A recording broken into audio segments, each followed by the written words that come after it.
Bana bali ba Bukedde TV mwenna. Nsanyuse nnyo okwebwa omukisa guno okubaako ku Bukedde TV. Nsanyuse nnyo bambi. Thank you. Olwaleero tukulaba oli mu studio kiki kyoliko? Ndina akayimba ka mukwano gwe kenjagadde omuyimbira. Mukwano gwe Muhammad Sebuufu owa Payini. Bambi bamusiba. Naye buli lwe ntuulaawo mba mulowoozaako. Kati ate nga nze kinyinza okukola kumuyimbira kayimba kwa gwe mulimu gwenkola. Kati nze mu studio wano awayalidde wano neŋŋamba nti kamuwaabyo akayimba era ke kano ke ndimukwata. Sebuufu bamusibye ebbanga ki? Sebuufu ebbanga ddene kati giri myaka nga 8.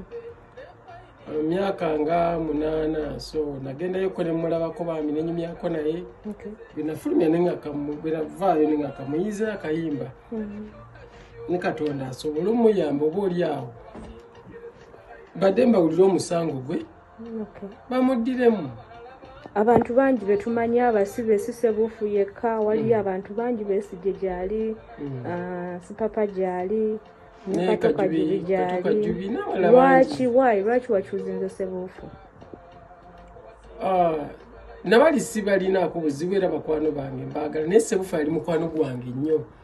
Nga ngenda ku Payini awo olumu sirina mmotoka nampa, olumu bwekaddiwa nenjimuddiza, yali mukwano gwange nga wagira ebidongo byaffe ebyo. Ate nga ne ku nnaku enkulu ezo Christmas, Easter ng'era atuyamba. Ate ne mu ddiini ye ng'omusiraamu namulaba nga asiibulula abantu nga basiibulula abo. Yalina omutima omulungi basically kyenyinza okugamba. Bw'oyogerako naye ye ng'omusibe amaze emyaka 8 akugamba ki? Munnange ate bwenjogerako naye mugumu. Sebuufu yali musajja musabi asaala kyokka ffe omuntu waba mukomera bamusalira omusango. Kyetulina okukola kumusabira. Era kyenkoze wano mu luyimba. Studio gy'okoleddemu tulaba oyo omwami twebuuza mu studio zonna lwaki walonzeyo n'omukulu emiziki gyakubanga gyakujigidde ate oluyimba lwokubye gyonna gimanyi ono ankubidde ennyimba zonna nezireese ensasagge ng'eziriwa.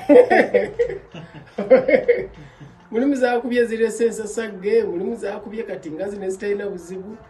Bw'oleeta akagenda empola akakuba, bw'oleeta alingala amukuba. Omukulu ono mukwataganye mutya okuba akayimba k'ennaku? Akayimba k'ennaku era tukwataganidde mu studio wano. Manyi nange engeri gye nnina ennaku ennyingi gye navaamu edda. Nnaku ki? Yalabye ndowooza nga ennaku nzajja ogijja eno tukuba akayimba. Kali wano bakayita Sebuufu. Bakayita Sebuufu. Akayimba kabatwalidde ebbanga ki okkakola? Ebbanga si ddene nnyo naye nga tusuubira okukamala mu bwangu. Tukyakakola. Ye omukulu gwayimba kw'omumanyi? Ye Sebuufu nyere gwase mumanyi. Oku Payini. Era nange mumisinga omulabako era gye tusaba Katonda amukomyewo nga mulamu ajja kukomawo. Buli kimu kiba n'entandikwa n'enkomerero. So saa yonna agenda kukomawo tuddemu tukyakalengedda. Mzee Mayinja, wangi Sebuufu bubaka ki bw'oyinza omuwa eruzira gy'ali mu prison gy'amaze emyaka 8? Sebuufu musabira mugumya okwongera okwekwasa Katonda nti ebirungi bye yakola tebisobola kutambulira bwereere. Abantu be yayamba nga tukyamusabira. Olunaku lujja kukya lumu addemu akomewo ebweru asinkane famire ye n'emikwano gye n'obulamu buddemu butereere n'okusinga we buli. Akayimba bakasuubira ejjo kalaba ku mpewo ku leediyo naye mwennyininyiniko gyali okkawulira. Katulabe wiiki eno etandise kayinza okuggwa.